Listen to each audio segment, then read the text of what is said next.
Hello everyone. Bihar STT को लेकर के मामला दिन प्रतिदिन गर्माते जा रहा है। आज के तमाम अखबारों ने, जो बिहार से प्रकाशित होने वाले तमाम बड़े बड़े अखबारों ने भी बिहार एसटीटी के मुद्दे को, छात्रों के प्रदर्शन को बहुत बड़े स्तर पर जो है अपने पृष्ठों में जगह दी है। आज इस वीडियो में हम लोग बात करेंगे कि बिहार एसटीटी को लेकर के जो रिपोर्ट की बात हो रही थी, प्रभात खबर का ये आप देख रहे हैं कटिंग है कि एसटीटी पर रिपोर्ट मिली, फैसला 2 से 3 दिनों में। पहली बात कि मामला कहीं ना कहीं हमेशा आगे आने वाले 2 दिन 3 दिन के नाम पर लटकाने का प्रयास एक हो सकता है। एसटीटी 2019 के रिजल्ट को लेकर के जो गतिरोध उत्पन्न हुआ है, उस गतिरोध को दूर करने के लिए जो कमेटी बनी है, उसने अपनी रिपोर्ट सीधा शिक्षा विभाग को सौंप दी है, ऐसा प्रभात खबर ने छापा है। लेकिन यहाँ पर इन्होंने यह भी कहा है कि हालांकि रिपोर्ट सौंपे जाने की पुष्टि विभागीय अफसरों ने नहीं की है, लेकिन आप इतना ध्यान रखें कि कल के अखबारों में हो, आज के अखबार में हो, कल शाम में भी आप जा कर के देखेंगे कि ईटीवी के ऑफिशियल जो न्यूज़ पोर्टल है, उस पर भी ये खबरें प्रकाशित की गई हैं। तमाम तरह से ये खबरों का प्रकाशित होना इंगित क्या करता है, आप सभी बेहद समझ सकते हैं। 2 से 3 दिनों में शिक्षा विभाग की ओर से इसके बारे में आधिकारिक सूचना जारी कर दी जाएगी। विभागीय रिपोर्ट पर शिक्षा विभाग कानूनविदों से राय ले रहा है। अब रिपोर्ट जो सौंपी गई है, उसमें कई तरह की जो है बातें कही गई हैं, जिसका अनुमान लगभग कल से छात्रों के बीच हो रहा है। इस बीच शिक्षा मंत्री विजय कुमार चौधरी ने कहा कि बिहार माध्यमिक शिक्षक पात्रता परीक्षा 2019 के विवाद का समाधान निकाल लिया गया है और सभी जो क्वालिफाई अभ्यर्थी आगामी शिक्षक नियोजन के लिए जीवन पर्यंत पात्र माने जाएंगे। यहाँ जीवन पर्यंत पात्रता की बातों पर मंत्री महोदय का बड़ा ध्यान है। इसके पीछे की वजह है कि यह चीज़ें बिल्कुल स्पष्ट हो रही हैं। आज कई अखबारों ने भी इसे बताया है, छापा है, मैं आगे दिखाऊंगा आपको कि पास हो क्वालिफाई जो लोग उस समय थे, उनकी संख्या अब कहीं ना कहीं ज़्यादा है, आगे आपको देखने को मिलेगी। और बशर्ते यह नियोजन की उम्र सीमा के दायरे में आते हो, तभी उनकी नियोजन अब संभव हो पाएगी। प्रभात खबर से विशेष बातचीत में साफ किया उन्होंने कि एसटीटी के रिजल्ट का विवाद समाप्त कर लिया जाएगा। मेरिट लिस्ट का महत्व सांकेतिक रहेगा, यानी कि आज के समय में जो मेरिट लिस्ट है, उसका महत्व अब सांकेतिक रहने की बातें की जा रही हैं। टॉपर्स हैं तो वे हैं, मेरिट लिस्ट वालों को अंदाज़ा रहेगा कि वे ऊपर हैं। हालांकि नियोजन की पात्रता सभी को रहेगी। उन्होंने साफ किया कि सभी क्वालिफाई शिक्षक अभ्यर्थी जो हैं, सभी शिक्षक पात्रता परीक्षा के लिए पात्र रहेंगे। और जानकारी के मुताबिक शिक्षा विभाग समस्या का समाधान जो है नियोजित शिक्षकों के लिए वर्ष 2020 में प्रभावी की गई सेवा शर्त में निहित है। यानी कि क्लैरिटी से यहाँ पर नियमावली की चर्चाएँ की जा रही हैं, आप इसे बेहद ध्यानपूर्वक देखें। इस नियमावली में प्रावधान किया गया है कि भविष्य में शिक्षकों की होने वाली नियुक्तियों की मेरिट लिस्ट बनाने में ग्रेजुएशन और बीएड के मार्क्स को जोड़े जाएंगे और शिक्षक पात्रता परीक्षा के अंक नहीं जोड़े जाएंगे। यानी कि पूरा जोड़ एकेडमिक मार्क्स पर, एसटीटी मार्क्स की वैल्यू को ज़ीरो करने की बात यहाँ पर इस अखबार के माध्यम से पुनः आज उठाई गई। कल भी इस बात को हिंदुस्तान से लेकर के कई तमाम अखबारों ने प्रकाशित किया। देर शाम जो है वो ईटीवी बिहार के माध्यम से इसे प्रकाशित किया गया। आज प्रभात खबर ने भी इसे प्रकाशित किया, दैनिक भास्कर ने भी इसे प्रकाशित किया। तो ये जो खबरें अखबारों के माध्यम से प्रकाशित हो रही हैं, कहीं ना कहीं ये शिक्षा विभाग की तरफ से उठाए जाने वाले भविष्य के कदम की ओर इशारा करती है।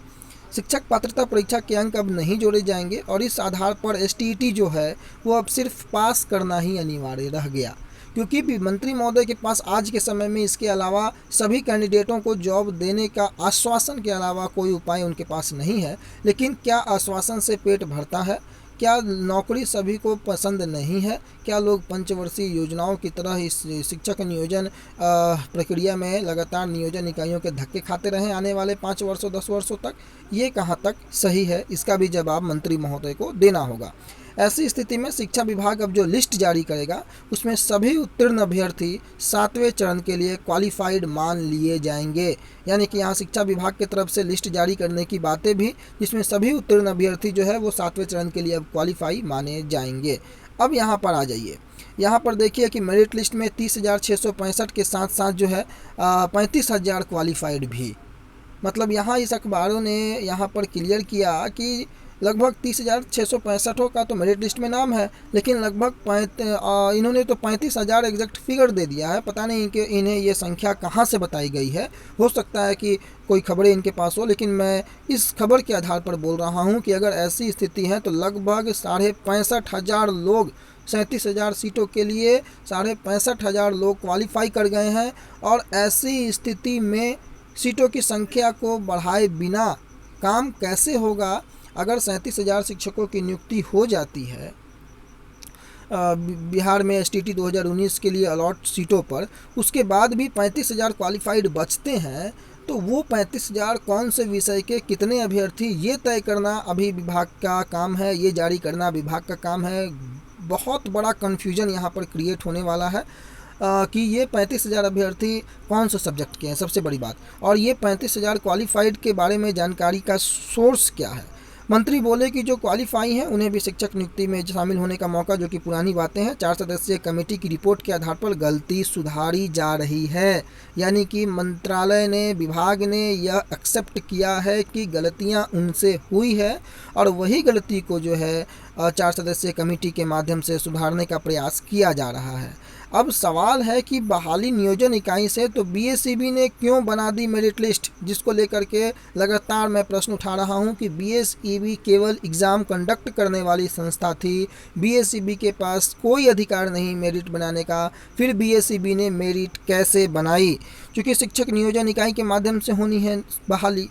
और अब आखिर परीक्षा समिति ने मेरिट बनाई तो बनाई कैसे? इस सवाल का आधिकारिक जवाब अब वो नहीं दे रहे हैं, क्योंकि उनके पास जवाब तो है नहीं। हालांकि माध्यमिक शिक्षा निदेशक ने 30 अगस्त 2019 को बीएसईबी के सचिव को पत्र भेजकर कहा था कि एसटीटी में उपलब्ध कराई गई विषयवार रिक्तियों के बराबर अभ्यर्थियों को उत्तीर्ण कराया जाए। और एसटीटी 2019 के विज्ञापन में कहा गया था कि कोटिवार कुल पदों के बराबर उत्तीर्ण अभ्यर्थियों की मेघा सूची तैयार की जाएगी।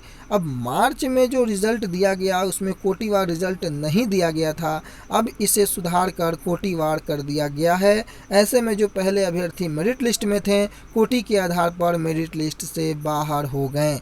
इसमें गलती किसकी, ये विभाग को तय करने दीजिए। कैंडिडेट जानते हैं कि गलती इसमें किसकी है और अपनी मांगों को लेकर के वो लगातार प्रदर्शन में लगे हुए हैं। 7वें चरण में लगभग 40,000 सीटों की जो बहाली होनी है, आप लोगों को पता है सब्जेक्ट वाइज जो सीटें हैं, और उसमें जिस प्रकार से 30,000 से अधिक शिक्षकों की जो मेरिट लिस्ट में नाम आ चुकी है, बाकी शिक्षकों को बाहर रखा गया है। और बेल्ट्रॉन के माध्यम से जो एजेंसी थी, वो चयनित एजेंसी, उन्होंने परीक्षा ली गई थी उनके माध्यम से। और 15 विषयों में मेरिट लिस्ट में कुल 30,675 अभ्यर्थी हैं और मेरिट लिस्ट के आधार पर भी अभी 6,772 सीटें जो हैं वो अभी भी कम रह गई हैं, यानी कि खाली रह गई हैं अन्य विषयों को ले लिया जाए तो। इस प्रकार से कई प्रकार की खबरें जो कि आपको देखने को मिली बिहार एसटीटी को लेकर के, कई अन्य माध्यमों से भी कई प्रकार के खबरें निकल कर के आई। लेकिन अब आगे की बातें, जिस प्रकार से रिपोर्ट की बातें की जा रही हैं और ग्रेजुएशन और बीएड के मार्क्स के आधार पर लगातार चर्चाएं चल रही हैं, तो इतनी तो श्योर है कि गवर्नमेंट इस मामले दो कारण हो सकता है कि बिहार सरकार जो है या शिक्षा विभाग जो है इस मामले को सबसे पहले इस पहलू की ओर ले जाना चाहता है कि कम से कम मामला शांत हो जाए।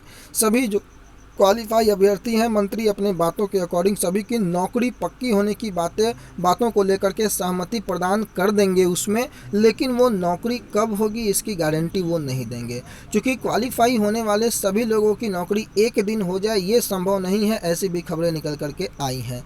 लेकिन सबसे बड़ा सवाल कि जो लोग मेरिट और नॉन मेरिट वाला इशू अगर ख़त्म हो जाता है, एकेडमिक मार्क्स के आधार पर होता है, तो फिर वो किस प्रकार से कौन विषय के कितने अभ्यर्थी क्वालिफाई हैं, किस विषय में, जैसे कि मान लीजिए कि 2 विषय में सबसे ज़्यादा रश है, कंप्यूटर साइंस और आपको सोशल साइंस में, तो इन दोनों विषयों में ऑब्वियस है कि सीट के अकॉर्डिंग बहुत ज़्यादा अभ्यर्थी जो पास हो गए होंगे। अगर आज के समय में अखबारों की माने जो उन्होंने प्रकाशित किया तो 35,000 क्वालिफाइड भी हैं अभी, ये 30,000 के अलावे। तो वो 35,000 में अगर आप मान लें कि कंप्यूटर साइंस और सोशल साइंस के लगभग 15,000 या 10,000 अभ्यर्थी होंगे, तो वो 10,000 अभ्यर्थियों को विभाग चाहे तो आगे वाली सीटों को जोड़ करके मौका दे सकती है।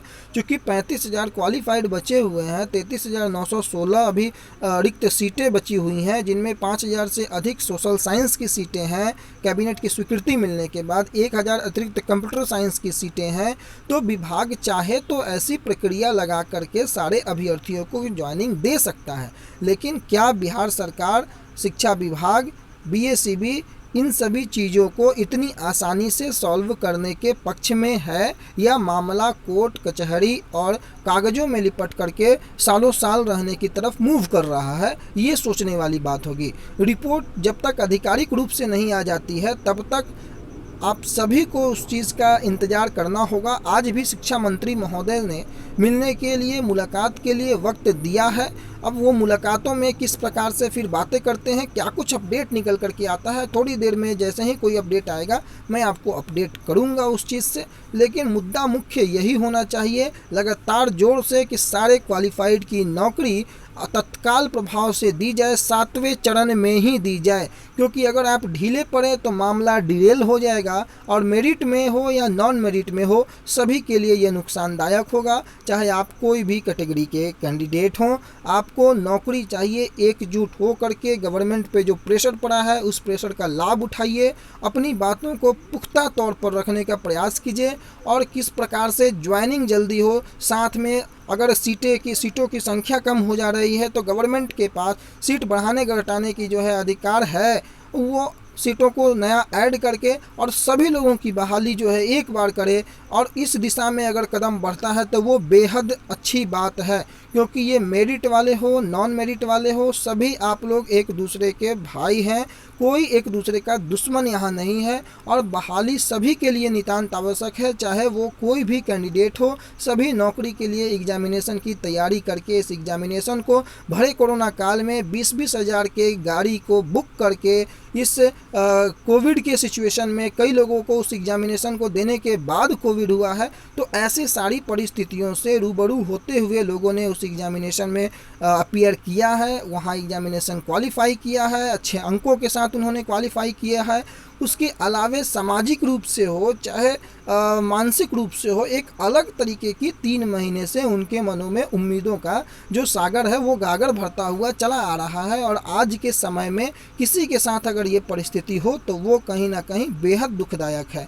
एक लोकतांत्रिक तरीके से अपनी बातों को आप लोग रखने का प्रयास करें, हो हल्ला और किसी भी प्रकार का असामाजिक कार्य जो है वो ना हो, इसका बेहद ध्यान रखें और शांतिपूर्वक तरीके से अपनी बातों को बिल्कुल उठाएं। इसके लिए आप बिल्कुल स्वतंत्र हैं लोकतांत्रिक तरीके से अपनी बातों को रखने के लिए। किसी भी प्लेटफॉर्म पर हो आप लोग जरूर आगे आएँ और अपनी बातों को रखना सीखें, क्योंकि आपका अधिकार है और आप अपने अधिकार के लिए लड़ रहे हैं। आपके अधिकार को आपसे कोई छीन नहीं सकता है। आने वाले समय में अपडेट करेंगे कि जो शिक्षा मंत्री आवास के पास से उनसे मुलाकातों के दौर के बाद से क्या कुछ जानकारी निकल करके आती है, आपको जल्द अपडेट करेंगे। तब तक के लिए बहुत ख्याल रखें अपना। धन्यवाद।